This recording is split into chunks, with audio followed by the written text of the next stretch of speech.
שיוויתי השם ונגדי תמיד, תמיד, תמיד, לנגדי תמיד. שיוויתי השם ונגדי תמיד. Welcome to Spirit of the Torah. This is our episode on Parshat Chayei Sara. As always, I will share links to all of the sources that I discuss in the show notes. And as has become our tradition, recently we are going to look at a Hasidic teaching, or a few Hasidic teachings actually, from Reb Nosson or Rav Natan of Breslov, the great student of Rabbi Nachman of Breslov. And to help us understand what he's saying, and what he says is very inspiring and beautiful, we do need to appreciate the sources he's referring to. So let's start at the beginning of the Parsha, the very first verse of the Parsha.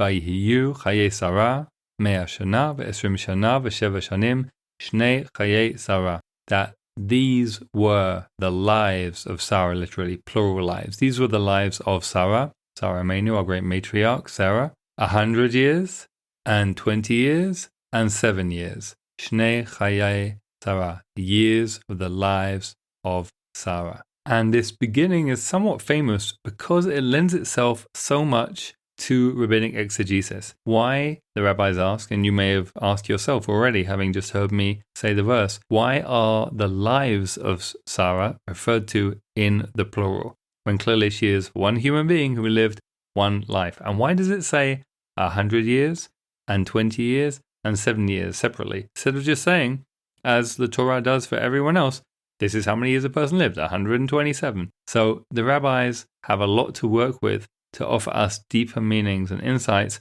based on the way that the verse is written. And Reb Nosson, like many of our Hasidic commentators, is going to riff off the comments of Rashi, the great French medieval commentator, who really is the primary commentator in our tradition. His commentary was very often printed with the text of the Torah itself. And for centuries, learning Rashi's commentary on the Torah has not only been a way to understand the Torah, it's been a centerpiece of Jewish identity and culture, a way of understanding what it means to be Jewish. And Rashi, as he often does, quotes our ancient rabbis, he quotes an ancient midrash, ancient rabbinic commentary, that says the reason the verse is stated this way is to tell us that when Sara Imenu, Sarah our matriarch, was 100 years old, she was like a 20-year-old with regard to sin. And Midrash and Rashi are here referring to an idea found in the Torah that until people are 20 years old, they're not actually punished for their wrongdoings, because they're just not considered to be fully mature.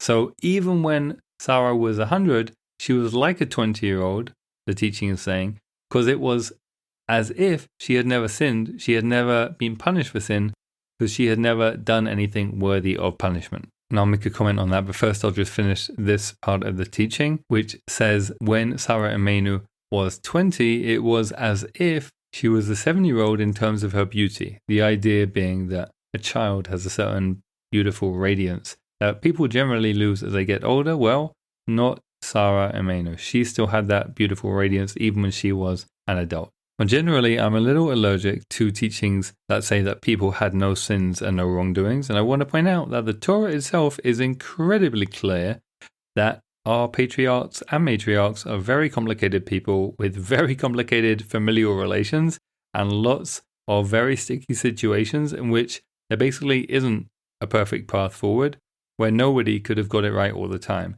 And we have many commentaries which point out that they did indeed sin and make mistakes. And I think that's very, very important to emphasize. So we don't have to take this particular teaching or the general style it represents as the final word. And I think it's important to bear in mind the context. The context here is Sara Imenu has just passed away.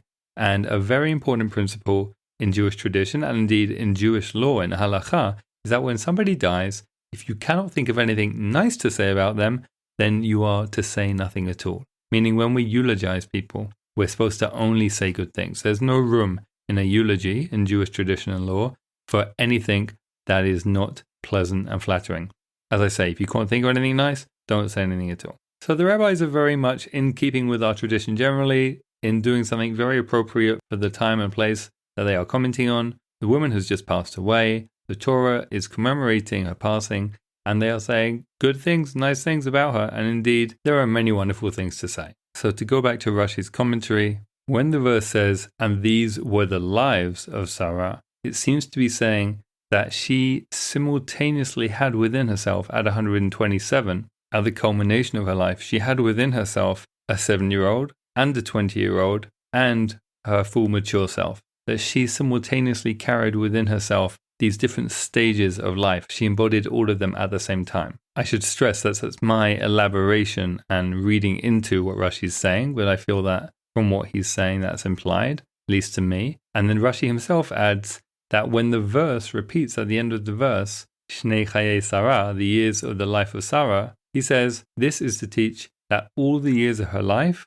were equally good. Kulan shavin latova. And now we're ready to learn the first beautiful teaching from Reb Nosson. And he's writing about the mitzvah of tefillin, or phylacteries, the boxes we wear on our arms and our heads, some of us, when we pray, and which contain sacred scrolls. And he says, what does it mean that Sarah Imenu, our matriarch Sarah, that she contained within herself a 7-year-old, a 20-year-old, and her full mature self, the culmination of her life? What does it mean that her days were all equally good, as Rashi said? He says the lesson here for us is that we need to constantly begin anew. And this is a major theme of Breslov Chassidut and of Chassidut in general, going back to the Baal Shem Tov, who was the great-grandfather of Rabbi Nachman of Breslov. So we're learning now from Reb Nosson, the student of Rabbi Nachman. This is a very, very strong principle in the whole Hasidic wellspring of Torah. We need to constantly start over and over and over. And Rabbi Nachman himself put enormous emphasis on this in his own life. It came up a lot. And he really emphasized it to his students. In fact, Rabbi Nachman even said that sometimes we have to start over hundreds of times every day. That every day there are so many setbacks, so many challenging thoughts and emotions and experiences that we all have, that we have to pick ourselves up off the ground, emotionally, psychologically, metaphorically, in some way, and start over again. To begin again anew, really afresh, to really let ourselves press full reset and not be encumbered still by the previous baggage or the previous failure or the previous fear. And Reb Nosson writes here, we have to see ourselves as if we have not even yet begun, and that we have to seek each and every day to add holiness, kedusha, and to add chiyut, life force, vitality. So every single day we're seeking to grow in multiple ways. And Reb Nosson brings here a very beautiful teaching that we see often quoted in Rabbi Nachman too, that this is the real meaning of long life. Long life doesn't just mean living till a ripe old age. That is a very superficial understanding of long life. But real long life, real arichut yamim, is actually that we invest every single day with effort to live a meaningful life. And then our days are full. And then when we are ba b'yamim, as the Torah says about Abraham in this parsha, when we come to a ripe old age, we are coming into our days in the sense that we have really filled our life with presence and with meaning, so that we are fully present in our days and in our life. Now fast forward a few verses to verse 9, where Abraham is trying to buy a burial plot to bury his beloved wife, and he's asking for the cave of Machpelah. And why is it called the cave of Machpelah? Rashi comments on verse 9, Machpelah has at its core the letters that make up the Hebrew root for double. Kaf, Fe, Lamed, Kefel, double. So the cave is called the cave of Machpelah, Rashi says, because it has essentially 2 floors, 2 stories. But then he offers another interpretation, that it was doubled with couples, meaning the people who are buried inside it already are coupled. And he's referring to a tradition which says that before Abraham bought this cave and buried his wife in it, and then later when he passes, he himself is buried in it, and then later on also his children, and so on. Before all that, the tradition says that Adam and Chava, are buried in the cave of Machpelah. So this is a cave that already is connected to couples and pairs and the idea of things being doubled. And Reb Nosson continues the teaching I mentioned before on tefillin to talk about the meaning of the word Machpelah, and to talk about how it fits his teaching that we have to constantly start over again. And this is what he says. He says, the cave is called Machpelah, meaning double, because righteous people, such as those buried there, are constantly redoubling in sanctity and vitality, meaning, as we said before, these people are constantly looking to grow. They are not happy with whatever level of existence they are living at in any day. Their goal for the day is not just to be the same as they were yesterday. They wake up and they say, I want to grow today. I want to redouble my efforts to grow today to be much better than I was before. And I want to make, Reb Nosson says, teshuva al teshuva. What does that mean? Teshuva is returning to our best self, our highest root, our divine source.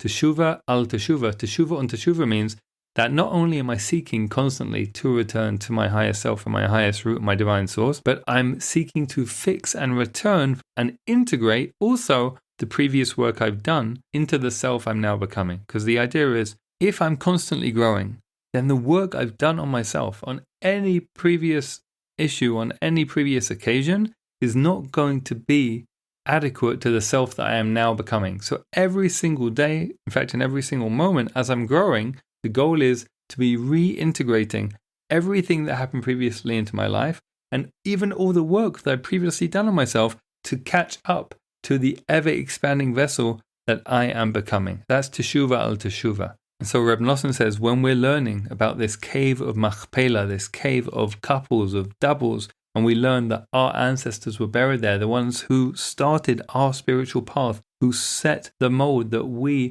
are following each in our own unique way. No one's spiritual path is quite like anyone else. That's very, very clear in the Hasidic tradition, especially in the Breslov Hasidic tradition. We will have our unique subpath, but our overall general path is being opened really by people who are constantly making an effort to redouble their efforts to grow and then to integrate everything that's happened previously to them into the new self that they are becoming. We're invited to join them on that journey in our own unique way.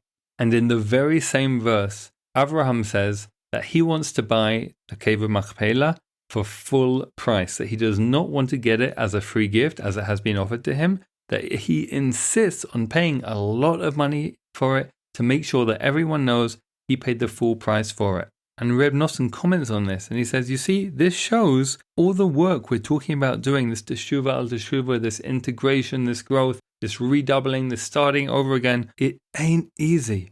We have to be really clear that this is a path of enormous investment and effort at every point. That is the nature of what it means to be a conscious participant in this spiritual path. And he brings this down as a general rule, and we see many examples of this throughout the tradition.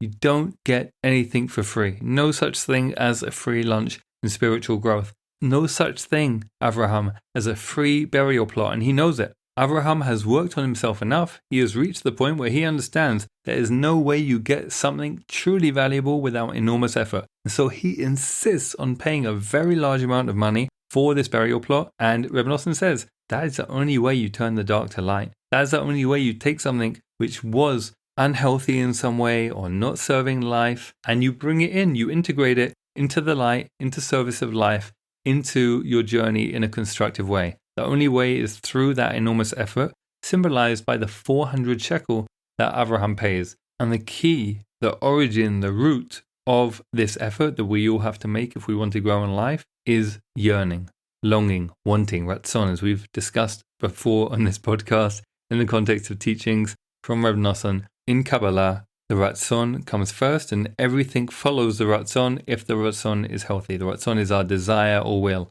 So first we have to learn how to want, and we have to want to want. We have to learn how to cultivate our wanting and then direct it towards things that actually serve us and serve life in a healthy way, and then learn how to act on it. So may we be blessed to want healthy, constructive things that make us better people and make our lives richer, make us a gift to the people around us and to the entire world, and make the world a better place. And this week as a practice, as well as noticing what we want and trying to cultivate that healthy wanting as we've discussed before together, let's especially practice this teaching about starting again anew every day or even in every moment. Every time that we feel we need to pick ourselves up off the floor, so to speak, let's give ourselves permission to do just that, to start again anew without the fears, without the baggage, without the critical inner voice saying you can't do it, and to let yourself double your efforts. As Reb Nosson taught us about the cave of Machpelah, this language of doubling and coupling, to not be scared to say, you know what, this time I am going to try harder. Because so often, speaking for myself, and I'm sure many of us too, we're scared to say we're going to try harder, because what if we still fail? I mean, of course, we are bound to fail sooner or later. That's the way life goes. If we keep trying, sooner or later we hit our limit. But can we give ourselves permission to really try, to really, really try, to really invest, to really care? Maybe maybe a week of really doing our best to keep on keeping on, to start over when we need to redouble our efforts, to want healthy things, and to help each other do these things too. Shabbat Shalom.